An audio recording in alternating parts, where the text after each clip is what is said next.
everyone. Welcome to Stepping Into Your Leadership. I'm your host, Christine Courtney, and really excited today to have a good friend in the studio and a powerhouse of a woman. So her name is Toni Clayton-Hine. And let me tell you a little bit about my friend Toni here. So Toni is the Chief Marketing Officer for EY Americas, the $25 billion professional services firm, also known as Ernst & Young. She leads the firm's integrated marketing strategy across industries, so geography, service lines. She's driving revenue, relationships, and reputation. I love those R's. That's a good one. You can tell you're in marketing. A seasoned global B2B marketing executive, Toni blends creative thinking with data and analytics to unlock growth in highly competitive markets. Her career spans media sales, entrepreneurship as a consultant, and research co-founder, and senior marketing roles, including serving as the CMO for ArcServe, formerly part of CA Technologies, and global CMO at Xerox prior to joining EY in 2019. Toni also serves on the boards of the Global Technology Industry Association, the Association for Executive Search Professionals, and the New York chapter of the Association of National Advertisers. But this may be even the most interesting. She is the daughter of an expat. And so Toni grew up overseas in Europe and the Middle East before returning to the United States to attend Babson College. And she lives here in New York with her husband and two daughters. And I am thrilled to call her a friend. She is also one of the kindest people. When you walk into a room, if Toni is there, she is smiling. And she is definitely offering you a kind welcome and a way to meet other people. And I have really found her to be a go-to person for a really fun time and a deep conversation. So, Toni, welcome. Wow, my goodness. Okay, we're done now. I'm out of here. We're done. Time's up. Thank you so much. Wow, what a kind thing to say. Thank you. Well, And I will count you under one of my many friend blessings as well. So I'm so excited to be here, and I listen to your podcast. And so being on the podcast is such an honor. So thank you. Awesome. All right. Well, here we go. I want to jump right in because it's really cool to see. I've been with Toni at some industry events as well, and she has a lot of people coming up to pick her brain or to find out what's more from her. And so we're lucky to have her. And so I want to jump right in to that. I kind of alluded to it a little bit in your bio, but I see it in who you are as a person as well. And so I can imagine it in the workplace. This way that you seem to be able to balance the creative needs that somebody in marketing has to have, but also with like the strategy and all the data and analytics that somebody who's a CMO must, use in your work. So I know a lot of people are trying to figure out along their career journeys how to do those two things at once. So how do you do it? Give us some insights. Well, I can only tell you what works for me, and it might work for others, which is the fact that I really love to look at a creative idea and a creative way to solve a problem. So I think it starts with the fact that I'm not really good at taking no for an answer. So I just think about, okay, if I wanted to get from here to there, what would be the way that I could do that? And if there are a bunch of barriers or blockers in the way, what is a different way to get to that objective? Or is this not the right way to think about the end state? And do we need to modify what good looks like in order to do that? So the creative part of marketing probably starts for me with the creative part of problem solving, and then sort of applying that to the different types of goals and initiatives that we may have. And then because I think I grew up in sales, kind of marrying that with being creative but not delivering an outcome is really just an idea. And so that's really a lot relying on the analytics and relying on the data and the insights to be able to figure out if what you are proposing or what you want to formulate or what you want to deliver is actually achieving the result or delivering the outcome that you're looking for. And do you find that you're the one in the room at the point that you're in now? Are others bringing in their ideas to you? And then you're going through that kind of process with them? Or do you have it more as like team brainstormings? And then like, how does that look like in your role there? So I would say that personally, I'm a very iterative thinker and think out loud. So I really enjoy the process of saying, here's an idea or an objective. Let's pull a couple of people in. Let's start to think through what good could look like or what we're trying to achieve and how we could do that. And then one of the things is really culturally connected to the work I do today at EY, but even previous to that, which is, as you take an idea and shape it, the voices that you bring in that you trust really can help provide a better outcome. So I don't really tend to get too emotionally connected to a particular way that something needs to get done. I usually get connected to the idea that we're trying to drive or the result we're trying to deliver, and then think through, all right, this is one way. How would that iterate, shape, change, modify? And so that when we end up with the final idea or product or solution, that it usually has a lot of different voices in that. So that works for me, and also probably can make some of my team totally crazy because they love being involved in the process, but then it gets continually morphed. And so they're like, just make a decision. And I'm like, I will make a decision once we figure out we've got the right solution that really seems to satisfy that. So it could take a little longer. Yes. I find that too. It's so funny that need, because they have to execute it, right? They have to execute it. So that decision Exactly. becomes an important point for them to, get rid of some of their anxiety and get started.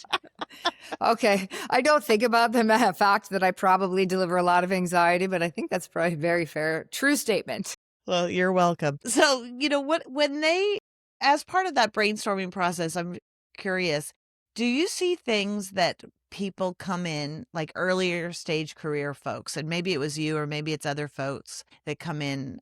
There's certain things that they overlook or mistakes that people make along the way that you're like, girl, guy, try not doing that, or that's what are some lessons that people can learn from, because it's very rare that they get to talk to somebody like you directly when they're on their growth of like learning. What do you Yeah. see? Well, I think that I see something that I've heard you talk about in several of your podcasts, which is this idea around curiosity and that idea that you want to learn, you want to understand, you want to lean in.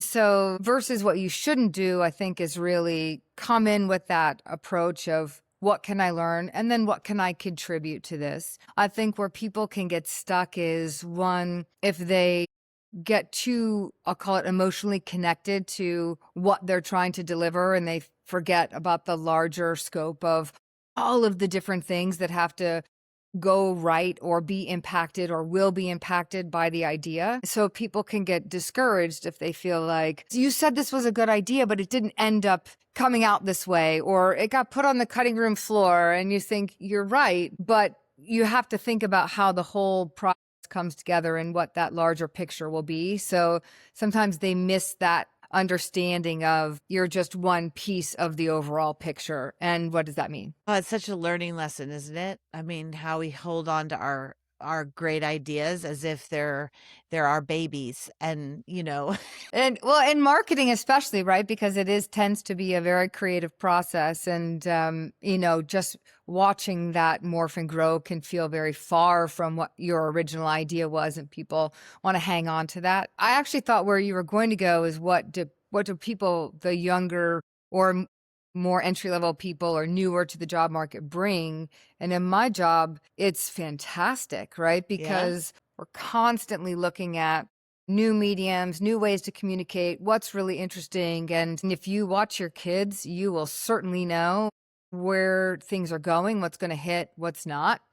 I think about anybody could see how popular TikTok is going to be as a medium, as a channel, then just watch your kids and how much time they spend. How many times did I have back in the day meeting upon meeting about the infamous metaverse and how that was going to be world changing, but the kids never jumped on. Yes, there was Roblox in some of those experiences, but that's also where you think this isn't as be careful because there's not as many kids doing this now. So what do we think that's going to happen?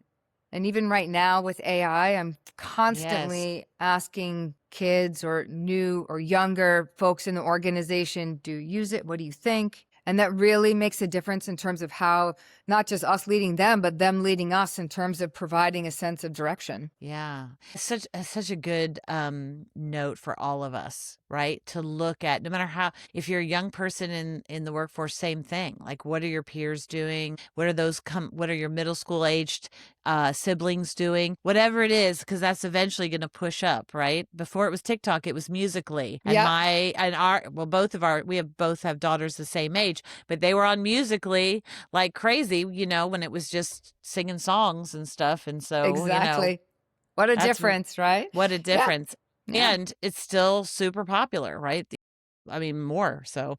Exactly. So what about AI? Because everybody's talking about the way that they're imagining it apocalyptically affecting marketing and legal and finance and certain fields. Do you see any fear rippling through your folks or with? Yeah, it's a great question. I mean, we have had so many conversations just by need and want and desire. And I'm probably more the person that says that has that belief that AI is not going to take your job. The people who know AI are going to take your job, that kind of adage. So I feel like it's a huge responsibility on me to make sure that my team is as up to date and proficient and open and using AI as much as possible so that we can be ahead of the curve wherever possible. So, whether that's what tools do we have that could make us more efficient and productive, whether that's how do we use it as a thought partner and a creative partner, whether that's how do we figure out what is the best version of the story to tell. So, I don't really come to this with a fear of it. I really am very, very excited about it.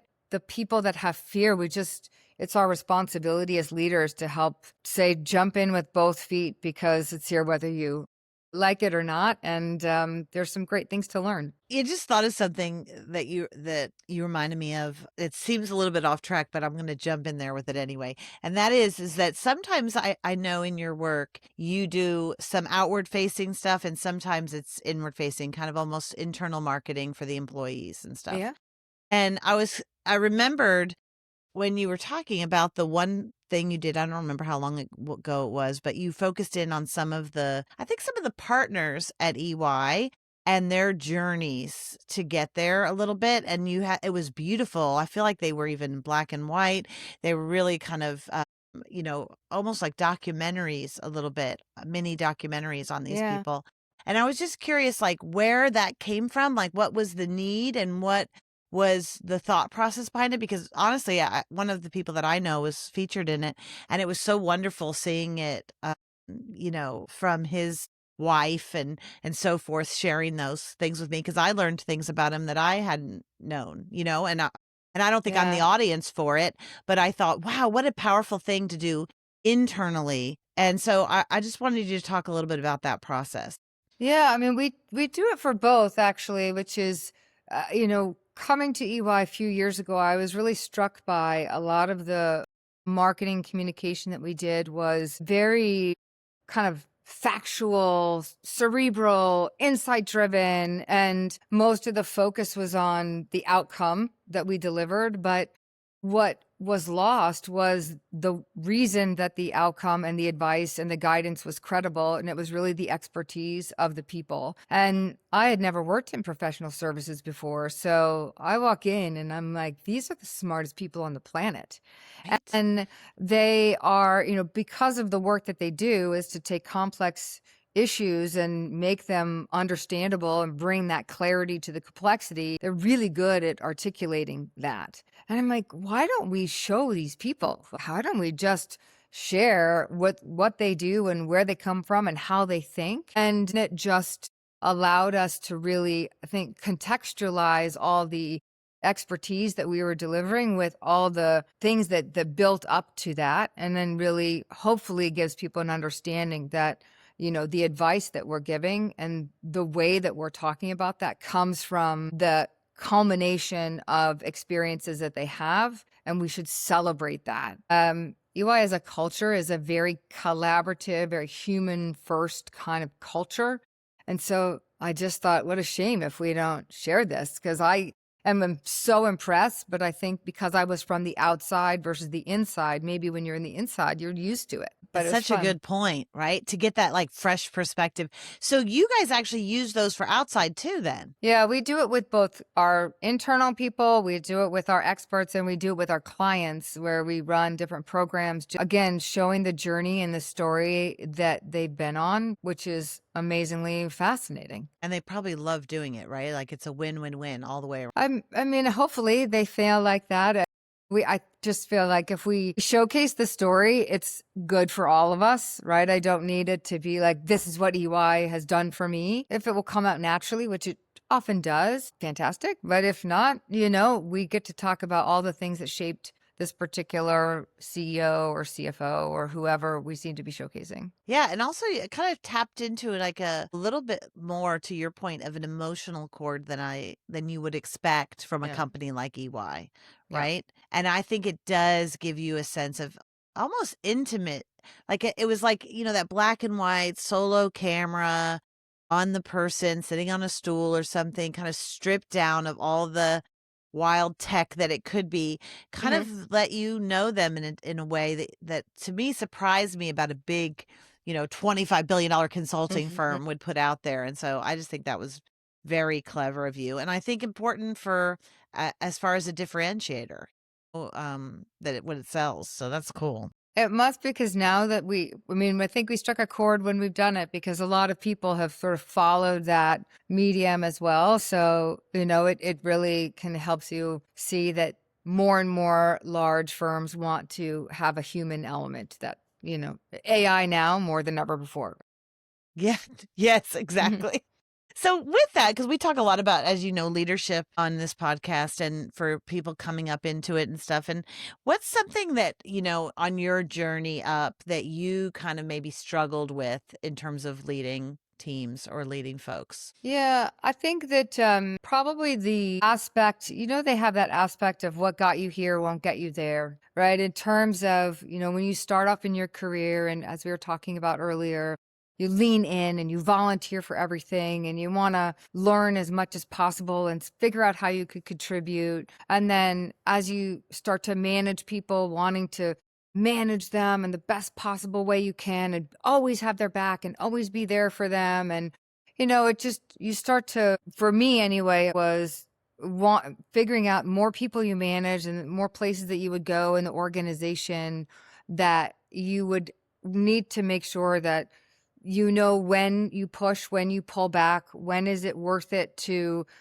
kind of turn in your chits in terms of your political capital. When is it not worth it? How do you help people understand that you're one piece of the broader decisions being made? So for me, that element of, how do all these things work, and what's the contribution or detraction that you would have or your team has in that? Simple things like really wanting to push on a project when business is soft or down, or really wanting to have somebody promoted when there's 16 other potential promotions around you, and there may be reasons that are bigger or better than yours. And so just understanding that contextualization of the business and the environment was probably the biggest thing that I had to learn Yeah. And that, God, that's ongoing, isn't it? Wait, every just when you're day. saying that, I'm like, oh my God, I still feel like I'm learning that. But that is an interesting one, because while other things right now in our lives, just because of age and experience, have gotten easier, some stuff still remains a challenge. Thank goodness we're still learning. Every day. I'm curious, in your job, I'm sure you deal with a lot of conflicts, a lot of strong personalities, a lot of competing priorities. And even at home, I see, like you are it seemingly eternally positive and focused on like problem solving, but pretty upbeat, And I remember being surprised at how much you held on your shoulders in terms of responsibility. And I don't know, any secrets that you can let people in on? I don't know. I mean, I guess I try not to take myself too seriously, right? I mean, listen, we're all just trying to do the best we can at any given time, So some days you do better than others, and I just try to think through At the end of the day, week, month, I think, did I do the best that I can? Yes. Did I am lucky enough not to have to be curing cancer? I mean, the things that we do are important, but, when it's in the grand scheme of all the other things that are happening in the world, we should always just remember we're one small piece of that. And that also, I just like to have fun. So I generally just think, like, how do we have the most fun in this situation, and try to kind of keep that perspective a little bit. I know that well, you might kill me for this, but I know that you, like myself, came from theater, growing up in your adolescence, right? And from the arts. And it's so funny because, you have athletes. Well, you have one kid who's super athletic, and you have somebody who's pretty artsy too. This But is true. that's lucky. But anyway, what was it for you? Like, what do you think how was that in your formative experience, that part of theater or that part of performing, or how did that impact you think? I mean, yeah, I mean, it started really, I think, just wanting to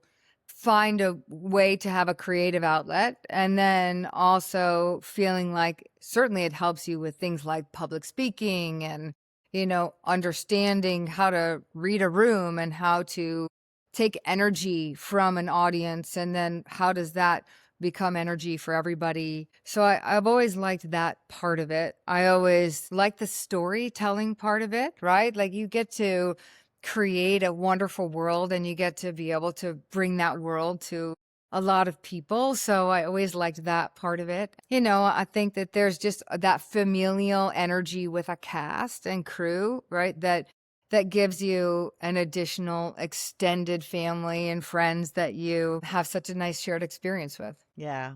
Yeah, and do you see it playing a part in your work now? Like, do you feel parts of it? I think that when you have to think through, it's almost like improv, right? Where you're constantly sort of, where they say those rules of improv where you always say yes, right? You say yes, and you sort of train yourself to think, okay, how do I take this and turn this into something that I can use, or something that could be positive, or something that could be useful to keep the conversation, the story going. I feel a lot of that has helped me just conceptually to say, when, especially in my role, right? Again, I get to work with a lot of really smart people who are paid every day to have an opinion. And so there's no situation where I say, what do you think? And they don't feel some responsibility to provide an opinion. And so at first Good I way was to like, put that, by the way. I'm like, but at first I was like, why can't you just say, great, go?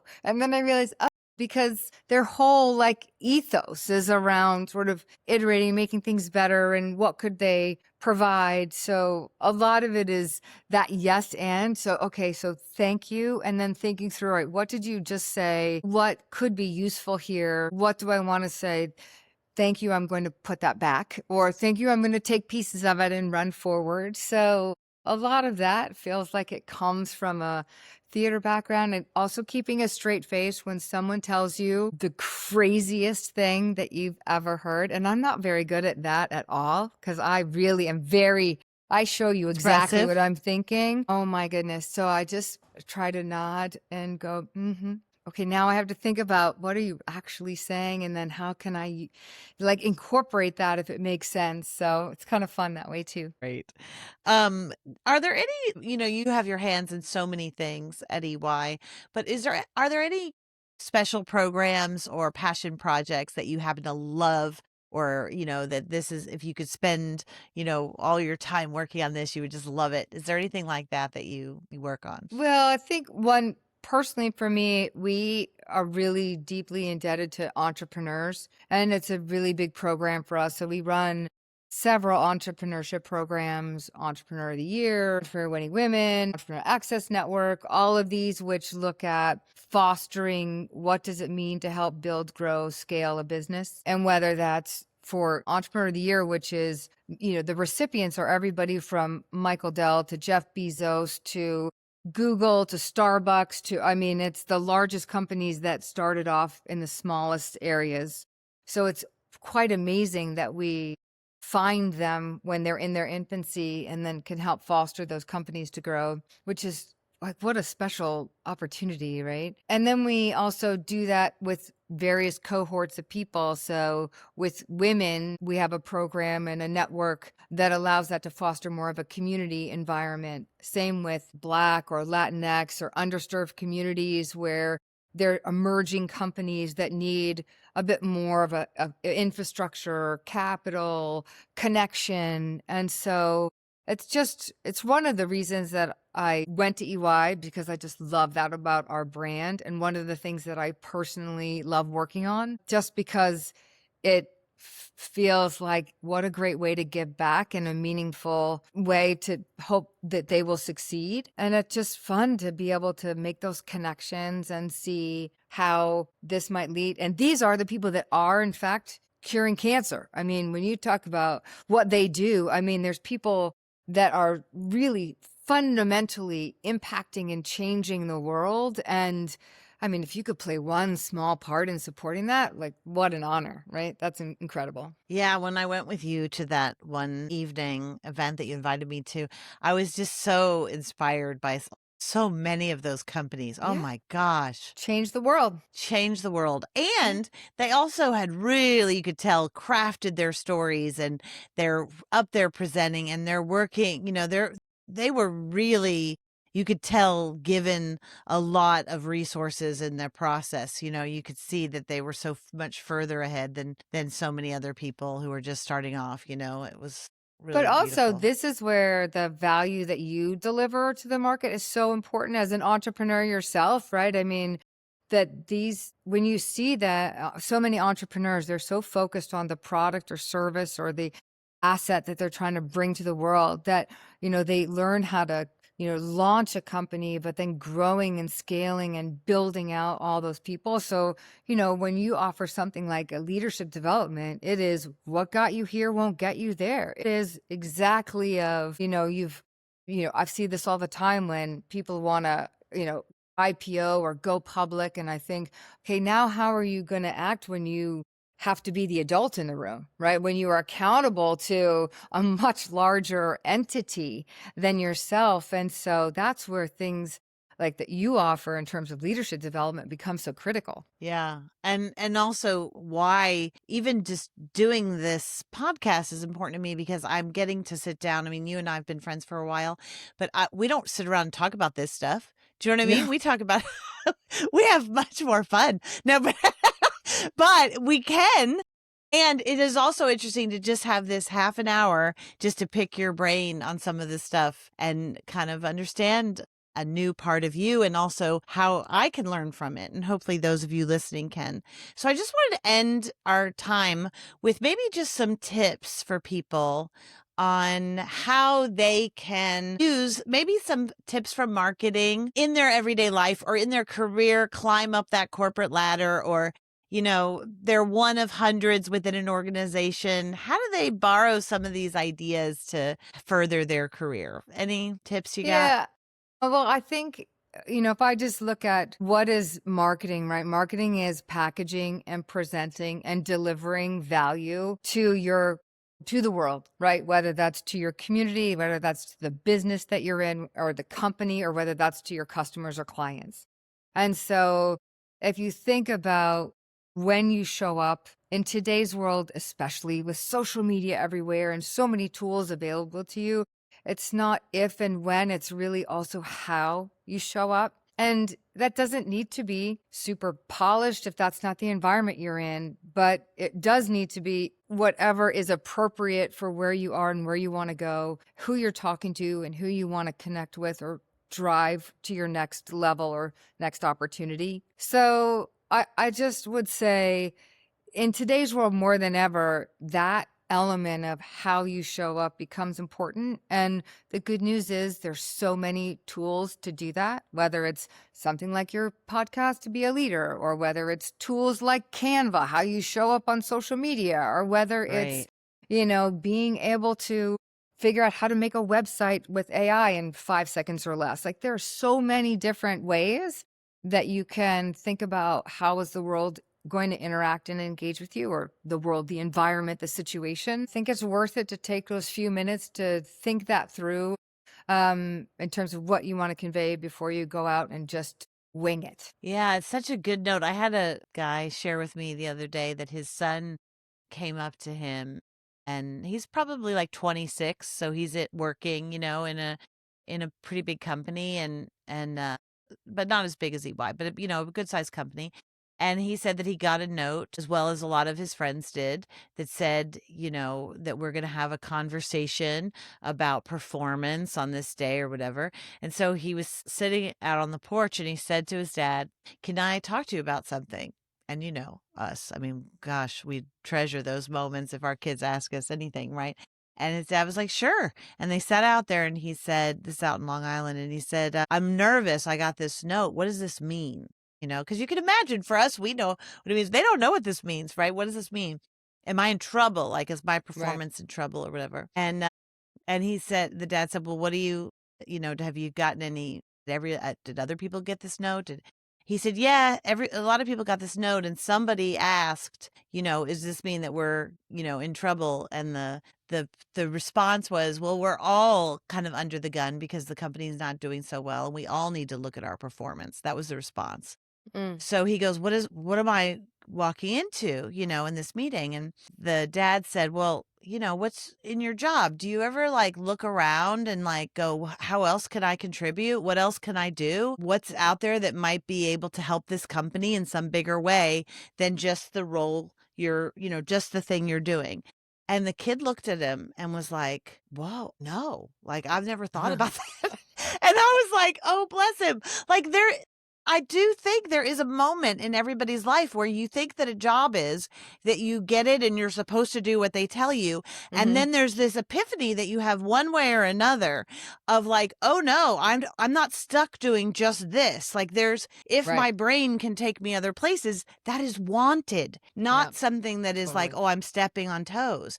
And so he went in and did exactly what you just said. Got on AI, started figuring out this new way for the company to do this. So he went into that meeting and said, I changed the conversation. I have this idea of some way that we could do this and this and this." And we need those young brains Yep. because they have better ideas sometimes on things, and new ways.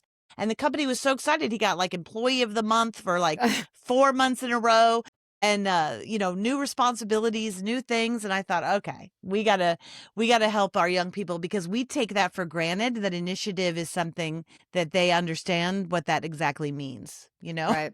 Right.